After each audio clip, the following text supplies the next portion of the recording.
A paz do Senhor Jesus a todos, lição de número 1, e deu dons aos homens. A palavra dom, segundo o dicionário, significa presente, dádiva, benefício. Essa lição tem como objetivo geral afirmar a atualidade dos dons na vida da igreja, atualmente. Essa lição está dividida em 3 tópicos principais, que são os dons na Bíblia, os dons de serviço espirituais e ministeriais, e Corinto, uma igreja problemática na administração dos dons espirituais, como está na carta de Paulo aos Coríntios, na primeira carta de Paulo aos Coríntios, capítulo 12, versículos de 1 a 11. Os dons na Bíblia, esse tópico está dividido em 3 tópicos principais, está dividido em 3 subtópicos, que são dons no Antigo Testamento, dons no Novo Testamento e uma dádiva, um presente para a igreja. No Antigo Testamento, os dons eram dados a reis, sacerdotes, profetas e também juízes em alguns casos, tá ok? Era como o Espírito Santo, que ele não era dado a todas as pessoas, porque não existia, eles não conheciam a doutrina do novo nascimento. O novo nascimento foi implantado depois que Jesus esteve aqui na Terra. Então o Espírito Santo, ele não habitava dentro das pessoas, ele habitava dentro de algumas pessoas, em alguns casos específicos, como nós citamos aqui, reis, sacerdotes, profetas e em alguns juízes. Números capítulo 11, versículo 29 diz assim: porém Moisés lhe disse, Moisés era um que o Espírito Santo habitava dentro dele, por ser um líder da nação.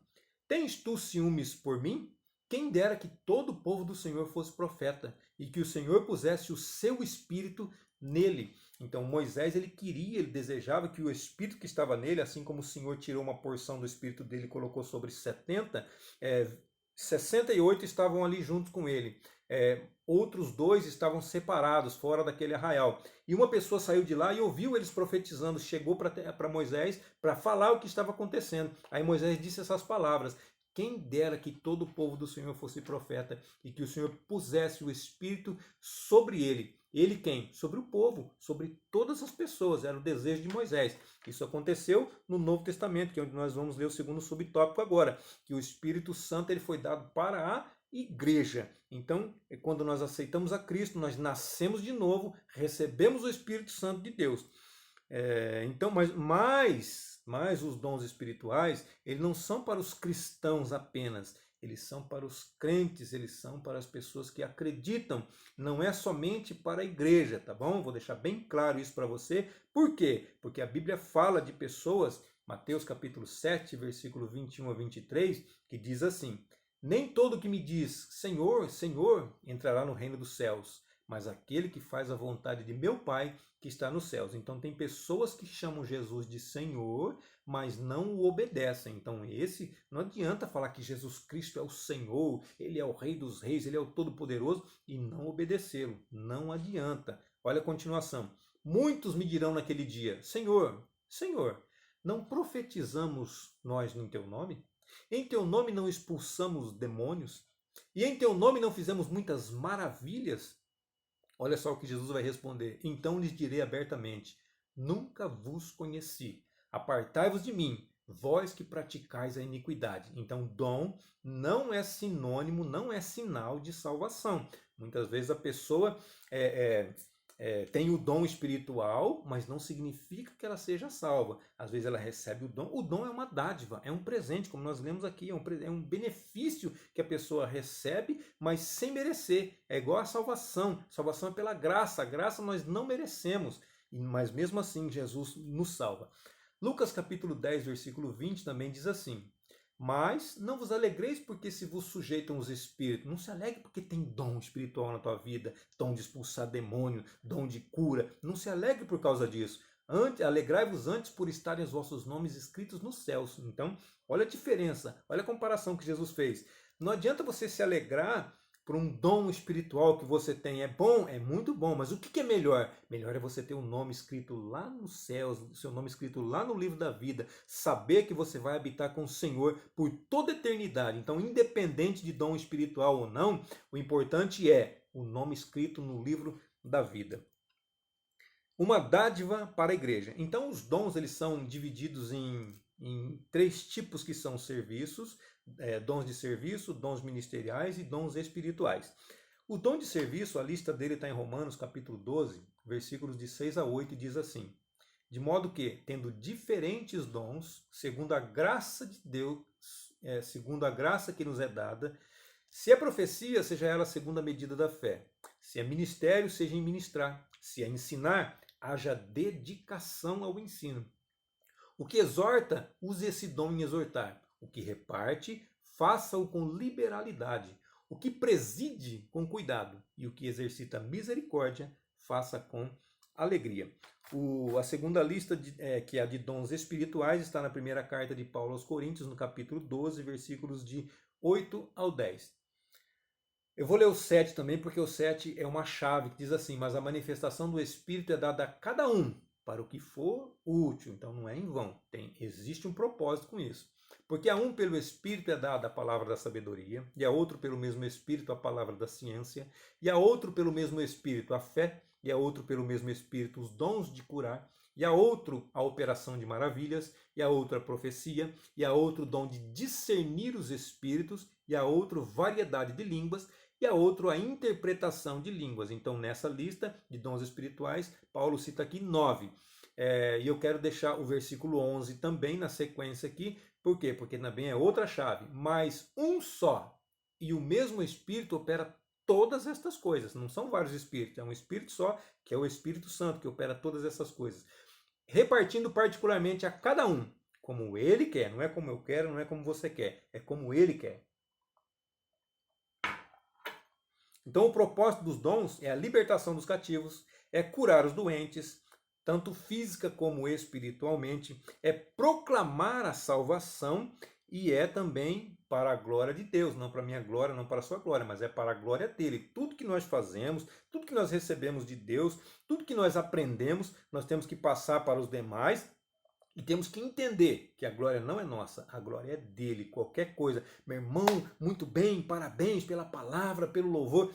Glória a Deus, meu irmão. Glória a Deus por isso. Toda honra e toda glória seja dada a ele. Quando você recebe alguma coisa, você passa direto para ele. Fala, Senhor, é teu, é o Senhor que merece, é teu. A honra é tua, a glória é tua, porque foi o Senhor que me deu. Então eu não tenho nada de mim mesmo. Tudo que eu tenho, eu recebi de ti. Glória ao teu nome. Isaías 61, 1 e 2 vai falar, desculpa, o Espírito do Senhor Deus está sobre mim, porque o Senhor me ungiu para pregar boas novas, enviou-me a restaurar os contritos de coração, a proclamar a liberdade aos cativos e a abertura da prisão aos presos, a pregoar o ano aceitável do Senhor e o dia da vingança do nosso Deus e a consolar os tristes. Lucas capítulo 4, versículo 18 e 19 vai dizer a mesma coisa, porque Isaías profetizou, veio Jesus e cumpriu na vida dele aquilo que Isaías havia profetizado. O Espírito do Senhor é sobre mim, pois que me ungiu a evangelizar os pobres, enviou-me a curar os quebrantados de coração, a pregar liberdade aos cativos e restauração da vista aos cegos, a pôr em liberdade os oprimidos e a anunciar o ano aceitável do Senhor. O resumo deste tópico diz assim: nas páginas do Novo Testamento, da nossa Bíblia Sagrada, da sua Bíblia Sagrada, diz assim: os dons estão à disposição de todos os crentes com o propósito de edificar a igreja. Dom tem um propósito: edificar, é crescer, é aumentar, é construir a igreja. Não é para a minha vanglória nem para a sua vanglória, é para a glória de Deus. O segundo tópico diz assim: os dons de serviço espirituais e ministeriais, que são as três classes que nós citamos e mostramos a lista. Então, os dons relacionados ao serviço, a palavra serviço fala de trabalho, fala de fazer alguma coisa, referente a diácono, a palavra diácono no grego, que é traduzida como serviço. O que nós citamos lá fala sobre ministério, exortação, repartir, presidir, misericórdia. A palavra ministério fala de ofício diaconal, de serviço realmente, de servir mesa, de cuidar da igreja, de limpeza, de louvor, de adoração, fala de várias coisas.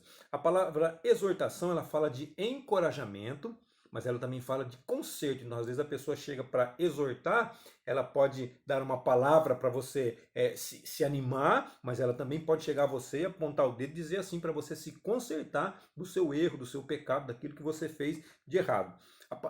Repartir significa contribuir financeiramente, também fala de assistência social.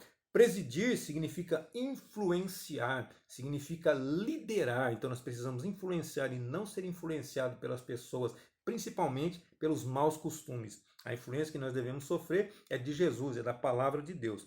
E misericórdia, miséria do coração, é a tradução, melhor tradução para misericórdia. Duas palavras que formaram a palavra grega, que é miséria do coração. O dicionário traduz misericórdia por sentir a dor do outro. Isso significa empatia, se colocar no lugar da outra pessoa, sentir a dor dela. Também diz assim, compaixão pela desgraça alheia. Nós temos que ter compaixão, nós temos que ter misericórdia da desgraça alheia, principalmente na situação atual que nós estamos vivendo, que a palavra morte se tornou tão comum em nosso meio. Nunca se falou tanto em morte, nunca se tornou tão natural a palavra morte, porque o acontecimento em si é doloroso, é terrível, como nos dias atuais.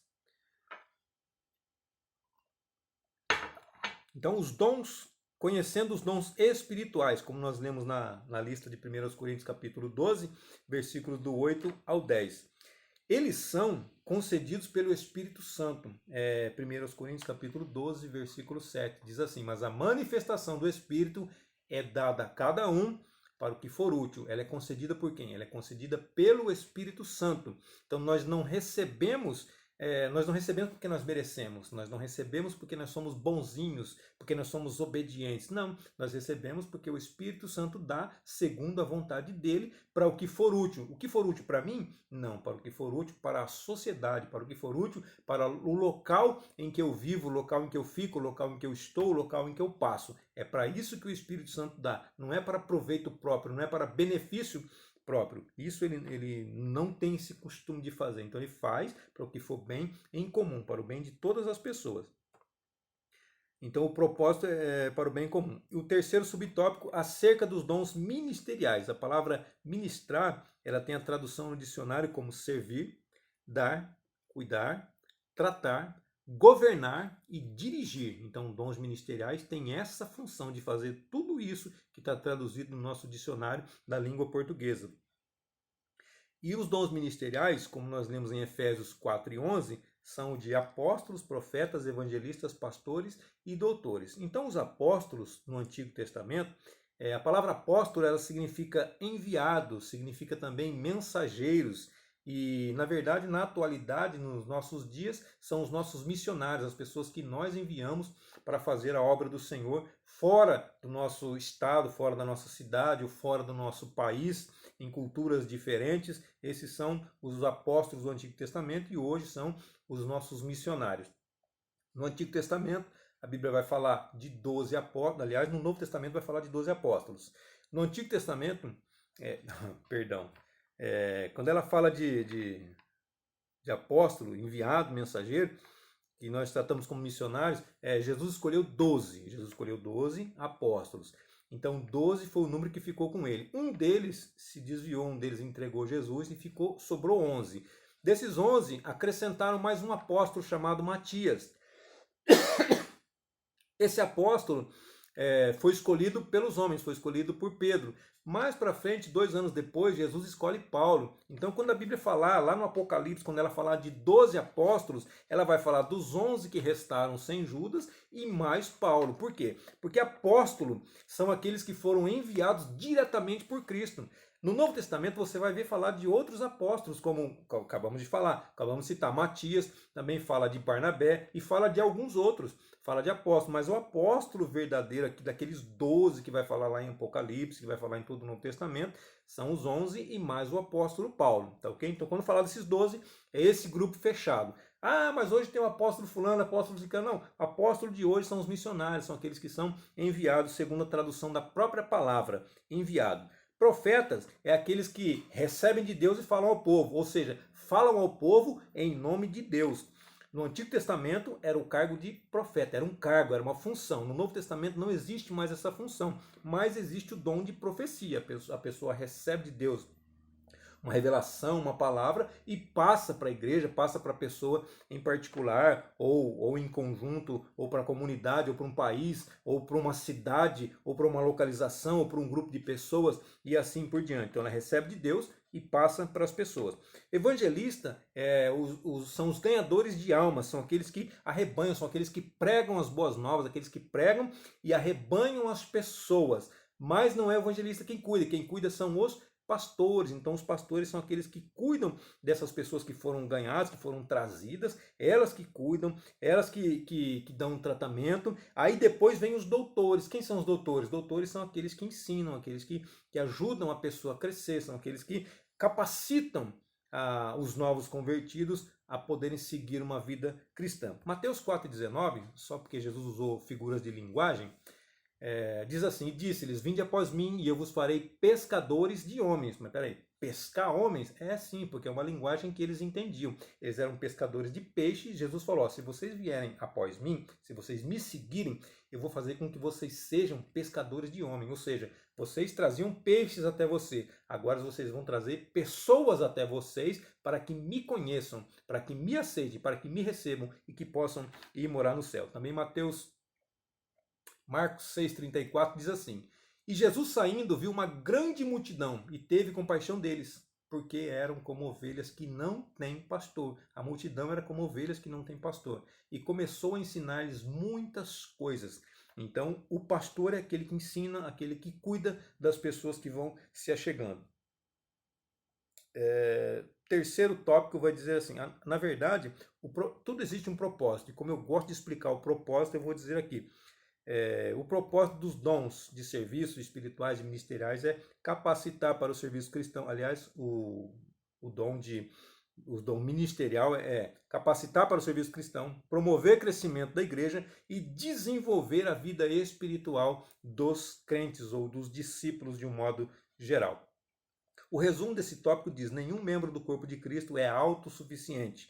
Dependemos de Cristo, assim como dependemos uns dos outros para que a igreja, o corpo de Cristo, seja edificada pelos dons ministeriais. É necessário que eles sejam utilizados para o benefício de todos, do coletivo, e não em benefício próprio. Muitos utilizam em benefício próprio. Tiago 4,3 vai dizer assim: pedis e não recebeis, porque pedis mal, para gastardes em vossos próprios deleites, para gastardes com vocês mesmos. Por que você não recebe? Porque pede mal, porque pede pensando em si próprio. Quando vai pedir alguma coisa, pense no benefício dos demais, pense no benefício dos outros. Pedir mal, não recebe. Então, o terceiro tópico vai dizer, Corinto, uma igreja problemática na administração dos dons espirituais.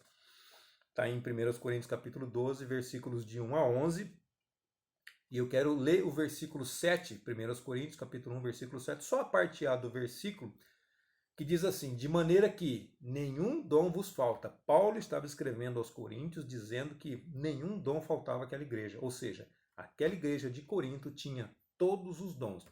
Mas, apesar de ter todos os dons, ela tinha problema com pecado, tinha problema com desavença, tinha problema de adultério, tinha todo tipo de problema que você imaginar. Então, o dom ou os dons espirituais, que seja, a igreja tinha todos os dons, mas era muita bagunça, era muita desordem, era muito extremismo, era muita coisa que não deveria acontecer. Então, Paulo escreveu as cartas à igreja de Corinto para que ele pudesse organizar aquelas coisas, para que pudesse, quem precisasse ser castigado, quem precisasse ser exortado, deveria ser para organizar toda aquela igreja, porque por mais que tivesse os dons, faltava organização, faltava ordem e decência, que é o que nosso Deus ama. Ele diz que nós devemos fazer tudo decentemente e com ordem. E estava faltando. Apesar de ter todos os dons, estava faltando isso daí. Existem os continuistas e os cessionistas. O que é cessionista? De cessar. Então, os cessionistas são aqueles que acreditam que os dons espirituais eles cessaram, eles pararam, eles vieram na época do Pentecostes para a igreja, tal, os apóstolos receberam e depois daquilo eles pararam e não são para os nossos dias. Os continuistas, é a versão que nós acreditamos, tanto que nós estamos falando dos dons espirituais, são aqueles que acreditam que os dons espirituais são para aqueles dias, mas também continuam sendo valendo para a atualidade, para os nossos dias. Eles continuam. Então os dons eles são importantes, mas nós precisamos evitar abusos, precisamos evitar extremos. Deuteronômio 13, versículo de 1 a 3 diz assim: Quando o profeta ou sonhador de sonhos se levantar no meio de ti e te der um sinal ou prodígio, e suceder o tal sinal ou prodígio, e acontecer o sinal, de que te houver falado, dizendo, vamos após outros deuses que não conheceste e sirvamos, não ouvirás as palavras daquele profeta ou sonhador de sonhos, porquanto o Senhor vosso Deus vos prova, para saber se amais o Senhor vosso Deus com todo o vosso coração e com toda a vossa alma. Existia a lei de Deus no Antigo Testamento, existia, ou existe até hoje a lei de Deus. Aí vinha uma pessoa como profeta de Deus, e fazia alguma predição, alguma preleção, ou contava algum sonho. E aquilo que ele falou se realizava. E quando se realizava, as pessoas, isso aí é um homem de Deus verdadeiramente. O que esse profeta fazia? Ele pegava e chamava assim, vamos adorar um ídolo, vamos fazer um bosque, vamos fazer alguma coisa assim para a gente adorar, para a gente se prostrar. E as pessoas iam atrás dessa pessoa porque acreditavam ser ele um homem de Deus, um servo de Deus. Irmão, a palavra de Deus é bem clara. Se você ler o contexto todo de Deuteronômio 13, você vai entender. Essa pessoa deveria ser morta, deveria ser apedrejada, porque o Senhor estava provando a pessoa. Porque uma pessoa acertar uma predição é uma coisa. Outra coisa é, porque eu acertei a predição, eu sou mais crente do que você, eu sou mais cristão, eu sou mais servo de Deus do que você? Não, negativo. Porque se fosse dom espiritual, a pessoa, ela não significa que ela é salva. Então o dom espiritual não significa a pessoa salva, como nós já dissemos, como nós já provamos, já mostramos dentro da Bíblia. Então, porque ela predisse uma coisa, você vai seguir ela em tudo que ela faz? Você vai obedecer ela em tudo que ela disser para você fazer? Se estiver contra a palavra de Deus, se estiver contra a Bíblia, jamais obedeça a palavra de Deus, independente se a pessoa teve uma revelação e disse essa revelação e falou e alguma coisa veio acontecer, depois ela vem e começa com outras coisas, falar coisas que não condizem com a palavra de Deus. Nós temos o direito de julgar a profecia pela palavra de Deus. E se ela disser coisas que estão contra essa palavra, não vá atrás. Siga a palavra. Siga Jesus Cristo. A profecia, ou essa falsa profecia, como nós estamos dizendo, ela tem o direito de ser julgada pelas Escrituras Sagradas. Bateu com o que diz na palavra de Deus? Pode seguir em frente. Não bateu, não condiz com a palavra de Deus? Cai fora, que é laço. Diversidade dos dons, 1 Coríntios capítulo 12, versículos de 4 a 6. Ora, a diversidade de dons, mas o Espírito é o mesmo. E a diversidade de ministérios, mas o Senhor é o mesmo.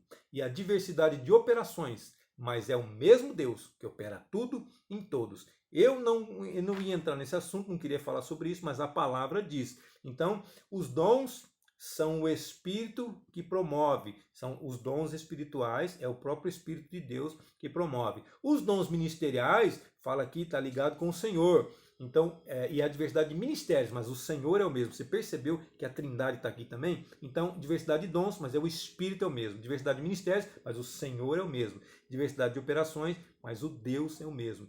Então, os dons espirituais são dados pelo Espírito, os dons ministeriais são dados por Jesus Cristo e as operações, os dons de serviço são dados pelo Senhor Deus, o próprio Pai.